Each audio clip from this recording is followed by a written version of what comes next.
आज की कहानी है जीवन लीला। जीवन के आखिरी पलों में न जाने क्यों आज मेरा मन खुद से बातें करने को हो गया। सोचा अपनी जिंदगी की कथा या व्यथा मेज पर पड़े कोरे कागजों पर अक्षरों के रूप में अंकित कर दूं। यह मैं हूँ। मेरा नाम अनीता है। कहाँ पैदा हुई ये तो पता नहीं, पर इतना ज़रूर याद है कि मेरे पिता कनाडा में भारतीय दूतावास में एक अच्छे पद पर तैनात थे। उनका ऑफिस राजधानी ओटावा में था। माँ भी उन्हीं के साथ रहती थी। मैं और मेरा भाई मॉन्ट्रियल में मौसी के यहाँ रहते थे। मेरी पढ़ाई की शुरुआत वहीं से हुई। मेरा भाई रोहन मुझसे 5 साल बड़ा था। स्कूल घर के पास ही था। मुश्किल से 3-4 मिनट का रास्ता था। तमाम बच्चे पैदल ही स्कूल आते जाते थे। लेकिन हमारे घर और स्कूल के बीच में एक सड़क थी जिस पर तेज रफ्तार से कारें आती जाती थी। इसीलिए वहाँ के कानून के हिसाब से स्कूल बस हमें लेने और छोड़ने आती थी। घर में हम हिंदी बोलते थे, जबकि स्कूल में फ्रेंच और अंग्रेजी पढ़नी और बोलनी पड़ती थी। वहाँ की भाषा फ्रेंच थी। वहाँ सभी फ्रेंच में बातें करते थे।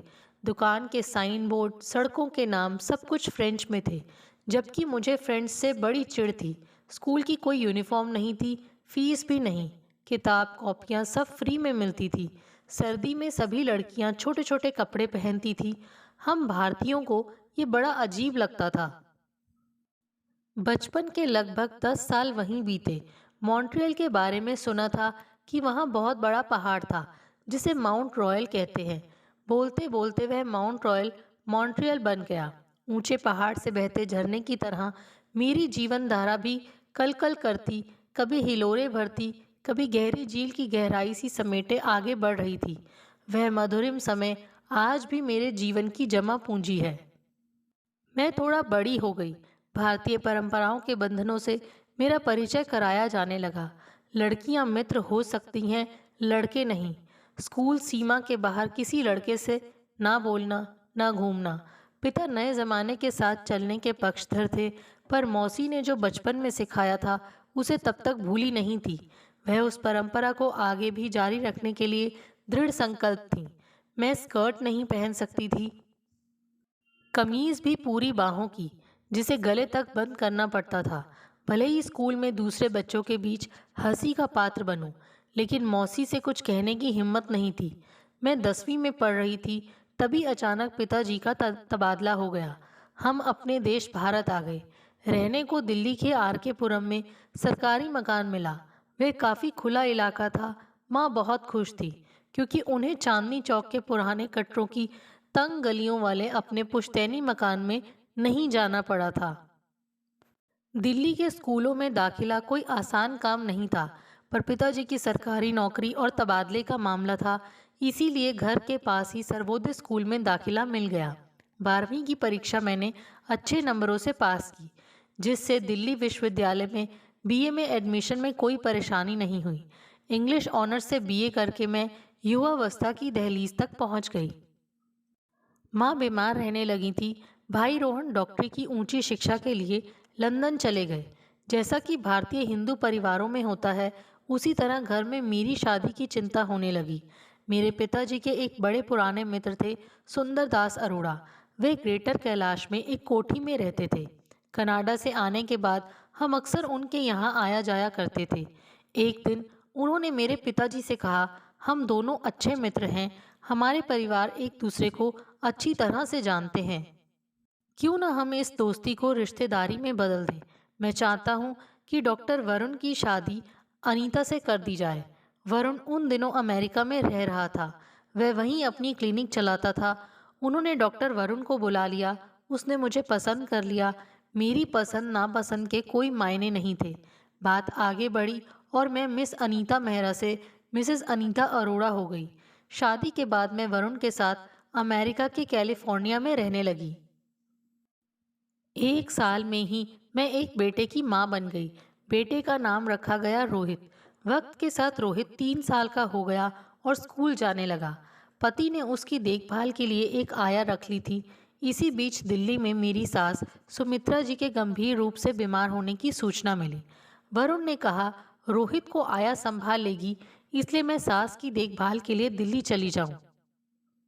दिल्ली आकर पता चला कि सास को कैंसर था। ससुर और मैं उन्हें लेकर अस्पतालों के चक्कर काटने लगे। उनकी देखभाल के लिए घर पर नर्स रख ली गई थी, लेकिन मेरा मौजूद रहना ज़रूरी था। 6 महीने से ज़्यादा बीत गए। सास की हालत में काफ़ी सुधार आ गया, तो मैंने कैलिफोर्निया जाने की तैयारी शुरू कर दी।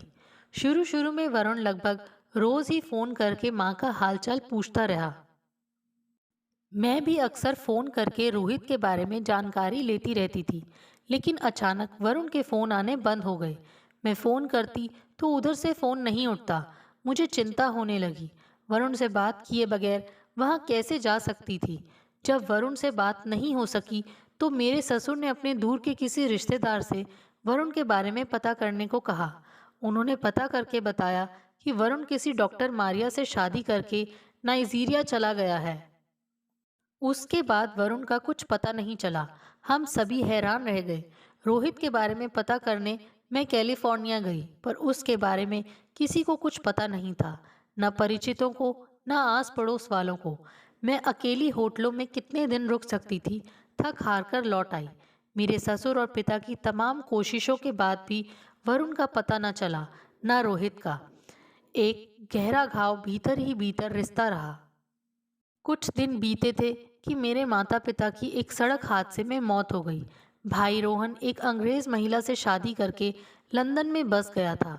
माता पिता की मौत पर दोनों दिल्ली आए थे। वे लोग चांदनी चौक का पुश्तैनी मकान बेचकर वापस चले गए।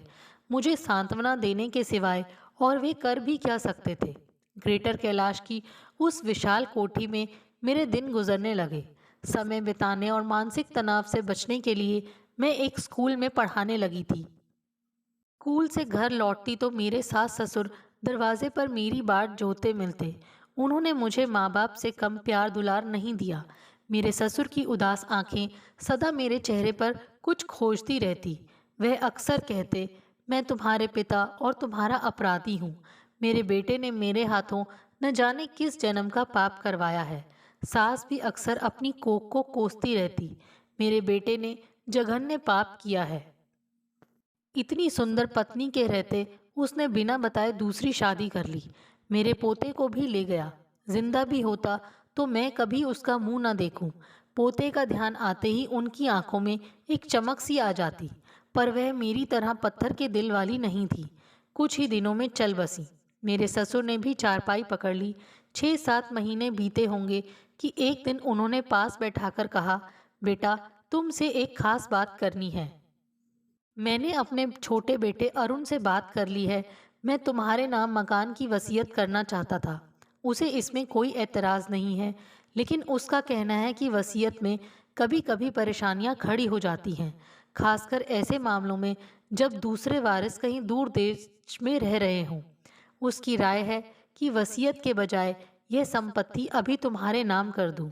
अरुण मेरे पति का छोटा भाई था, जो जर्मनी में रहता था। उसका कहना था कि यह संपत्ति मेरे नाम हो जाएगी तो मेरे मन में एक आर्थिक सुरक्षा की भावना बनी रहेगी। ससुर ने कोठी मेरे नाम पर कर दी। कुछ दिनों बाद ससुर भी अपने मन का बोझ हल्का करके स्वर्ग से धार गए। इसके बाद मैं अकेली रह गई। कहने को नौकर राजू था, लेकिन वह इतना छोटा था कि उसकी सिर्फ गिनती ही की जा सकती थी। जब वह 5 साल का था, तब उसकी माँ उसे साथ लेकर हमारे यहाँ काम करने आई थी।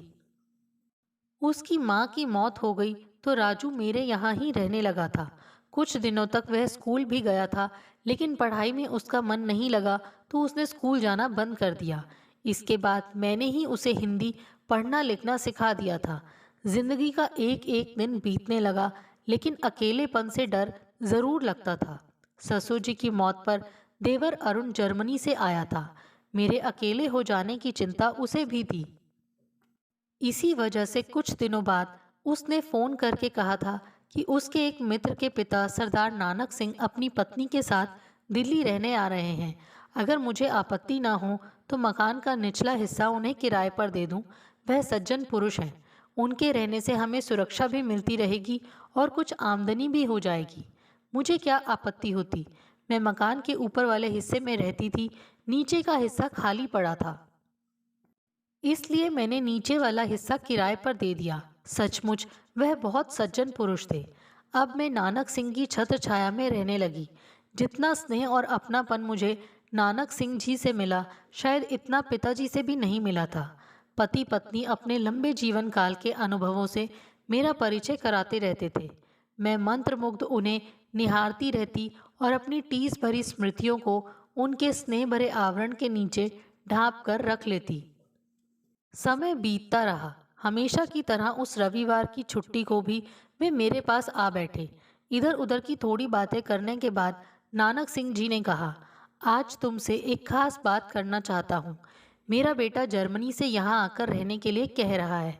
वैसे भी हम अब पक्के आम हैं, पता नहीं कब टपक जाएं।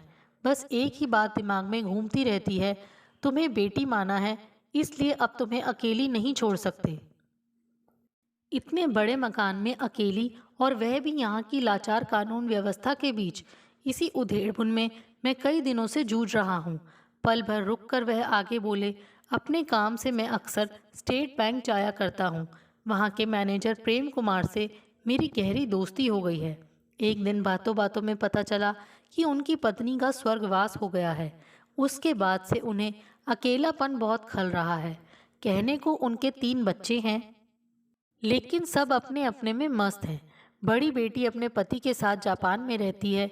बेटा बैंक में नौकरी करता है, उसकी शादी हो चुकी है। तीसरी बेटी संध्या थोड़ा बहुत ख्याल रखती थी, लेकिन उसकी भी शादी हो गई है। उसके जाने के बाद से वह अकेले पड़ गए हैं। एक दिन मैंने कहा कि वह शादी क्यों नहीं कर लेते, लेकिन 3 जवान हो चुके बच्चों के बाप प्रेम कुमार को मेरा यह प्रस्ताव हास्यास्पद लगा। मैं सुनती रही। नानक सिंह जी कहते रहे, मैं विदेश में रहा हूँ, मेरे लिए यह कोई हैरानी की बात नहीं थी। पर भारतीय संस्कारों में पले बढ़े प्रेम कुमार को मेरा यह प्रस्ताव अजीब लगा। मैंने मन टटोला तो लगा कि अगर कोई हम उम्र मिल जाए तो शेष जीवन के लिए वह उसे संगिनी बनाने को तैयार हो जाएंगे। मैंने उन सब से यह सब बातें तुम्हें ध्यान में रखकर कही थी, क्योंकि मेरा सोचना था कि तुम बाकी का जीवन उनके साथ उनकी पत्नी के रूप में गुजार लोगी। क्योंकि औरत का अकेली रहकर जीवन काटना कष्टकर तो है ही, डराने वाला भी है। इसके बाद एक दिन नानक सिंह जी प्रेम कुमार को मुझसे मिलवाने के लिए घर ले आए। बातचीत में वह मुझे अच्छे आदमी लगे, इसलिए 2 बार मैं उनके साथ बाहर भी गई। काफ़ी सोचने और देवर से सलाह करके मैंने नानक सिंह जी के प्रस्ताव को मौन स्वीकृति दे दी। इसके बाद प्रेम कुमार जी ने अपने विवाह की बात बच्चों को बताई तो एक बारगी सभी सन्न रह गए। बड़ी बेटी रचना विदेशी सभ्यता संस्कृति से प्रभावित थी, इसलिए उसे कोई आपत्ति नहीं थी। संध्या अपने पिता की मनस्थिति और घर के माहौल से परिचित थी, इसीलिए उसने भी सहमति दे दी। पर बेटा नवीन और बहू शालिनी बौखला उठे, लेकिन उनके विरोध के बावजूद हमारी शादी हो गई। शादी के 3-4 दिनों बाद नवीन अपना सामान लेकर शालिनी के साथ किराए के मकान में रहने चला गया। मुझे यह अच्छा नहीं लगा। मैं सोच में पड़ गई। अपने अकेलेपन से छुटकारा पाने के लिए मैंने एक बेटे को उसके पिता से अलग कर दिया। मुझे अपराध बोध सा सताने लगा। लगता बहुत बड़ी गलती हो गई। इस बारे में मैंने पहले क्यों नहीं सोचा। अपने स्वार्थ में दूसरे का अहित करने की बात सोचकर मैं मन मसोस कर रह जाती। भीतर एक टीस सी बनी रहती। पर मैंने आशा का दामन कभी नहीं छोड़ा था, फिर अब क्यों चैन से बैठ जाती। मैंने एक नियम सा बना लिया। स्कूल से छुट्टी होने के बाद मैं शालिनी से मिलने उसके घर जाती। एक गाना है ना, हम यूं ही अगर रोज मिलते रहे तो देखिए एक दिन प्यार हो जाएगा। शालिनी एक सहज और समझदार लड़की थी। कुछ ही दिनों में उसने मुझे अपनी सास के रूप में स्वीकार कर लिया। मुझे लेकर उन पत्नी पति के बीच संवाद चलता रहा। नतीजन धीरे धीरे नवीन ने भी मुझे अपनी माँ का दर्जा दे दिया। एक भरे पूरे परिवार का मेरा सपना साकार हो गया। मेरी खुशी का कोई ठिकाना नहीं रहा।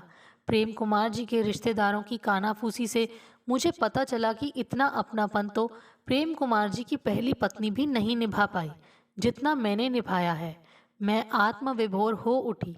अपनी हृदय चेतना से निकली आकांक्षाओं को मूर्त रूप में देखकर भला कौन आनंदित नहीं होता। जो कभी परिवार में नहीं रहे, वे इस पारिवारिक सुख आह्लाद की कल्पना भी नहीं कर सकते। हर दिन खुशियों की सतरंगी चुनरी ओढ़े मैं पूरे आकाश का चक्कर लगा लेती। दिनों को जैसे पंख लग गए। 3 साल कैसे बीत गए पता ही नहीं चला। नवीन का ट्रांसफ़र देहरादून हुआ तो उसके घर को व्यवस्थित करने के उद्देश्य से 15-20 दिन के लिए मैं उसके साथ देहरादून चली गई। लौटकर आई तो सीढ़ियों पर लगे लेटर बॉक्स से अपने पत्र, पानी, बिजली और टेलीफोन के बिल निकाल कर लेती आई। उसी में एक लिफाफा था जिस पर मेरा नाम पता लिखा था। उसमें डाक टिकट नहीं लगा था, इसका मतलब वह डाक से नहीं आया था। उसमें उसी बीच की तारीख पड़ी थी जिन दिनों मैं देहरादून थी। मैंने लिफाफा खोला तो उसमें से एक पत्र निकला। उसमें लिखा था, माँ, मैं न्यूयॉर्क से सिर्फ आपसे मिलने आया था। मेरा नाम रोहित है। मिसेस एंटनी ने बताया था कि मेरा यह नाम आपने ही रखा था। वैसे मुझे सब रॉबर्ट कहते हैं। स्कूल में मेरा यही नाम है। मुझे पता नहीं मैं कब पैदा हुआ, पर स्कूल रिकॉर्ड के अनुसार मैं अब 16 साल का हो गया हूँ। मैं मिसेस एंटनी को ही अपनी माँ समझता रहा। मैंने उनसे कभी उनके पति या अपने पिता के बारे में नहीं पूछा। सोचता था कि कहीं उनका दिल ना दुखे। पर अचानक 1 महीने पहले मृत्युशैया पर पड़ी मिसेस एंटनी ने मुझे बताया कि वह मेरी माँ नहीं है। उन्होंने तो शादी ही नहीं की थी। उनका कहना था कि वह कई सालों पहले कैलिफोर्निया में मेरे पिता वरुण अरोड़ा के साथ नर्स के रूप में काम करती थी। स्वास्थ्य खराब हो जाने की वजह से वह नौकरी छोड़कर अपने भाई के पास न्यूयॉर्क आकर रहने लगी थी। अपने एक मित्र से उन्हें पता चला कि डॉक्टर वरुण ने भारत की एक महिला से शादी की थी और उनका एक बेटा है। उनकी पत्नी ने अपने पति की इच्छा के विरुद्ध अपने बेटे का नाम रोहित रखा था। कभी साल में एक आध बार डॉक्टर साहब से उनकी बात हो जाती थी। वह कैलिफोर्निया से वॉशिंगटन चले गए थे। एक दिन अचानक डॉक्टर वरुण मुझे लेकर उनके घर आ पहुंचे और कहा कि रोहित की माँ उसे छोड़कर भारत चली गई है। इसकी देखभाल के लिए कोई नहीं है, इसीलिए मैं चाहता हूँ कि इसकी गवर्नेंस बनकर वह इसे संभालें। डॉक्टर वरुण मेरे पालन पोषण का खर्च भेजते रहे, लेकिन कुछ महीनों बाद खर्च आना बंद हो गया। मिसेस एंटनी ने कैलिफोर्निया में अपने पुराने मित्रों से डॉक्टर वरुण के बारे में पता किया तो पता चला कि उन्होंने डॉक्टर मारिया नाम की एक अमेरिकी महिला से शादी कर ली है और उसके साथ नाइजीरिया चले गए हैं।